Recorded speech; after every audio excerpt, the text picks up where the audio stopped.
Hi, my name is Signature D. Welcome to my channel. And if you like to make lo-fi that sounds like this, just keep watching, right?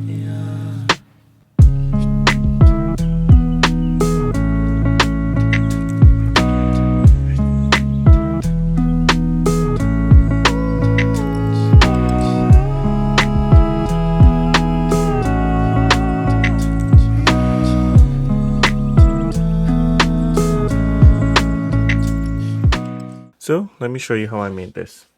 So I started off with the guitars, right? I have an electric guitar over there, and I'm not that great of a guitar player, so I recorded these chord by chord, as you can see by the different colors here. So I started off with the guitar, right?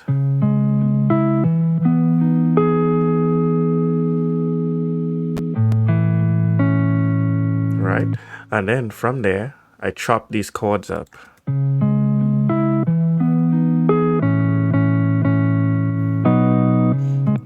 I added this thing here. This is like a slide.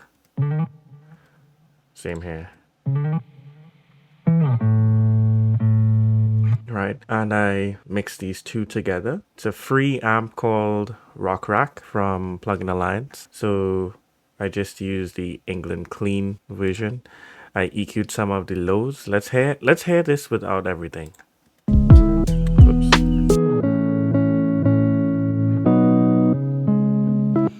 Kind of dull.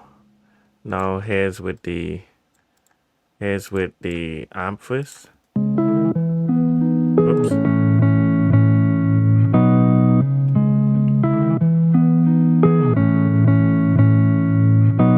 Right, then the EQ to trim some of those lows.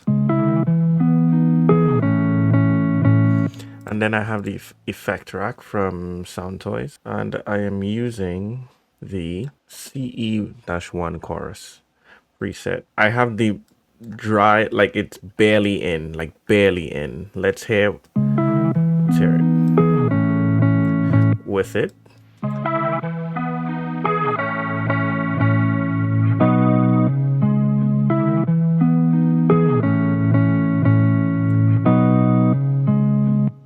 So just like a hint of it. Okay, and that's it with the guitar for at least this first section. In the bridge section, I layer a bunch of guitars like this. So bridge guitar.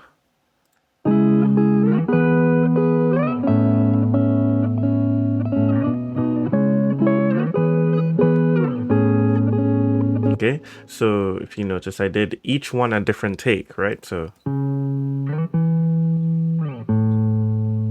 right, then the second, then the third,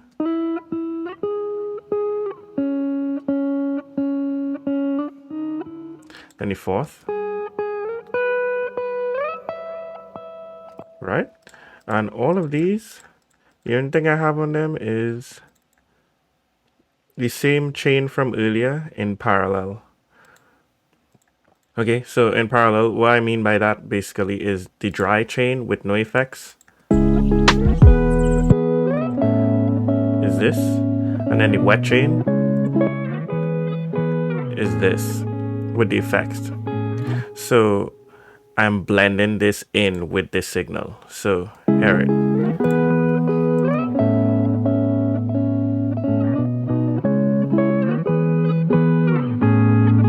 So that's with too much.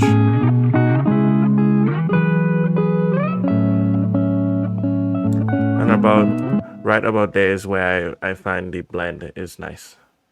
So that's what I did for those. That's it. And then I'm just sending these to reverb.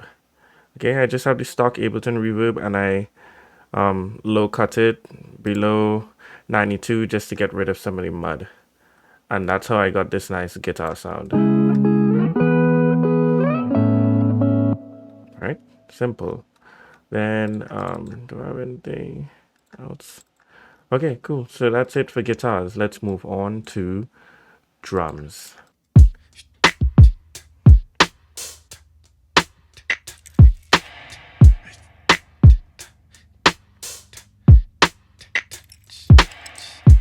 Okay, so I have the kick drums here.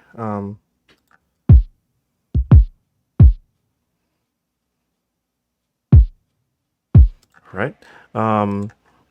So a quick tip to give your kick to just to give your drums more groove. I like to like mix different kicks in. So I have this first kick, which is a cymatics kick, and then I have this Keelan Ellis kick right before the second one. So right, that gives it more movement, more bounce, you know. Then I have a snare and a snap layered. You know, I talk about layering all the time.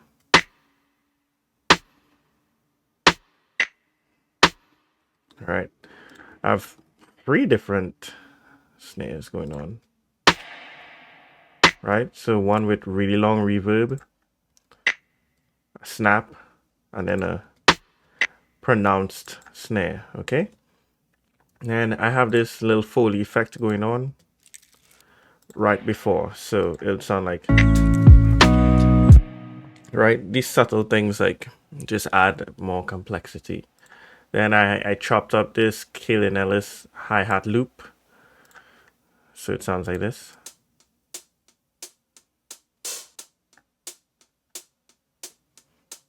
Right? And then I lay a second hat, which is me going. So that's just me going. Right? Just because I like beatboxing sometimes. So yeah, I just figured I'd add that in. And yeah, nothing on it. I just did that. Oh, and with this hi-hat, this Kaelin Ellis hi-hat, I put a little bit of autopan just to have some movement to give the mix more depth. And then the third, there's a shaker here, which is two different samples that I just chopped. So this one, this first one, and then the second one. Okay, so and then I just looped that basically, and that's basically drums.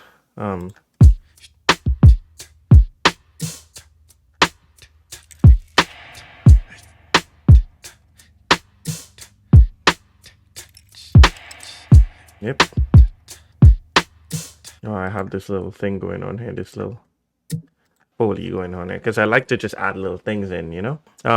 For processing, for mixing, I have this Focusrite console over here, just doing a little bit of EQ, a little bit of compression, like head without it. Let me take all the processing off actually. Okay, so without it, whoops, without it.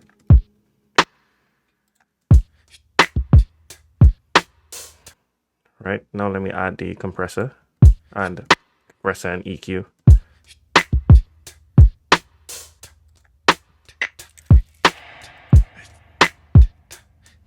You hear the kick has more oomph, then a little bit of drum bass.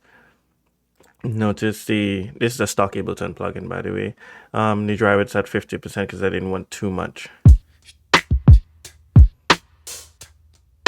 Just to add some saturation and then some light EQ.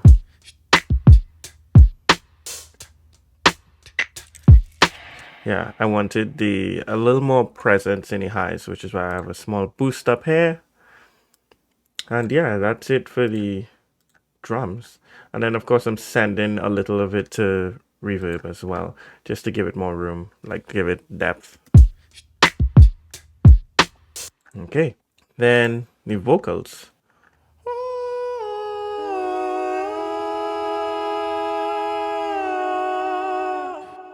Right, just simple. I record each part by itself.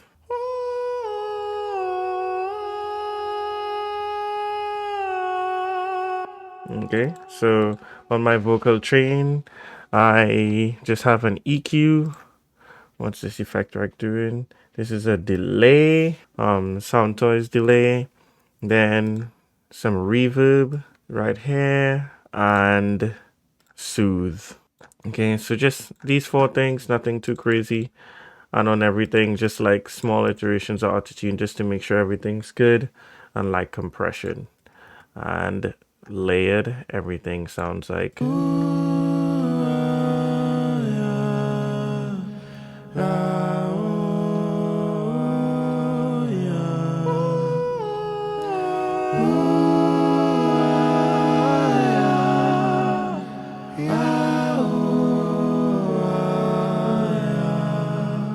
Okay.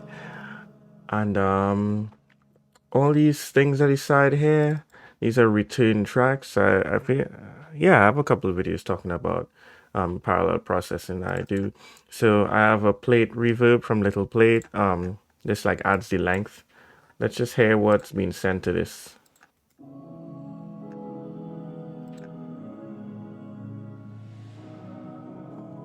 So you can hear I'm sending the guitars to it, and I'm sending the vocals. So that's giving it some depth. Let me take it out and see if you could hear the difference. And width.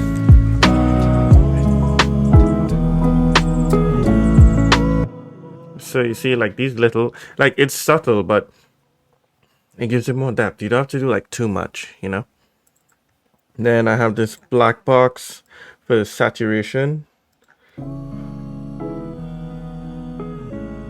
I recently went to the Audio Engineering Society convention and they were talking about parallel processing and how like you could think about parallel compression and saturation as adding like energy to your mix without volume.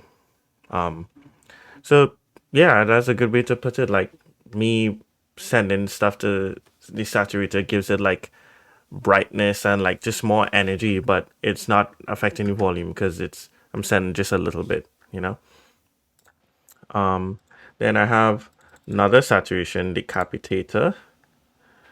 I'm using the dark fat mix preset. Why am I sending to this? I'm sending most of the track.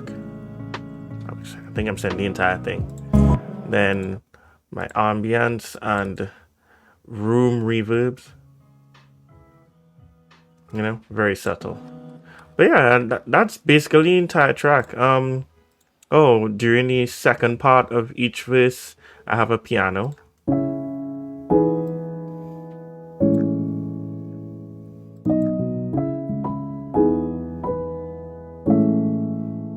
Yep. Yeah, I just figured out the chords and did some rhythmic variation.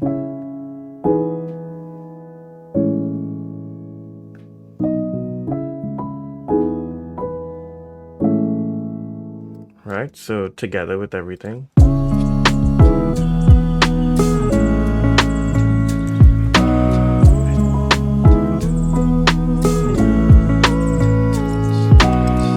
Right, and then of course the last thing to tie everything together is all the effects. You know, at the start I have just a simple stream and forest. And then when the verse starts, I have the forest going on. Forest. I wanted to take you from a stream to a forest, you know? Yeah. And then just small transition noises. Right? And that's all you really need. On my master chain, I group. Oh, by the way, the reason I group all my things into one big group is so I could also like send everything instead of individually sending tracks. I could send everything to some saturation and the two reverbs. Okay. Then on my master chain, I like using inflator.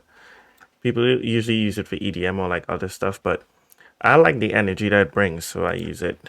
And some soothe, less mud on the master, and then I use golfers as well, very subtle, and some EQ. All I did, there was some mud I wanted to get rid of.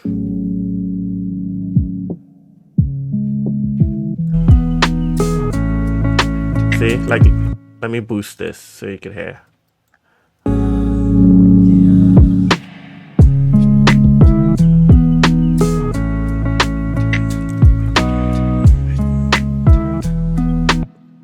To me, that just cleans it up a little bit. Then I have imaging.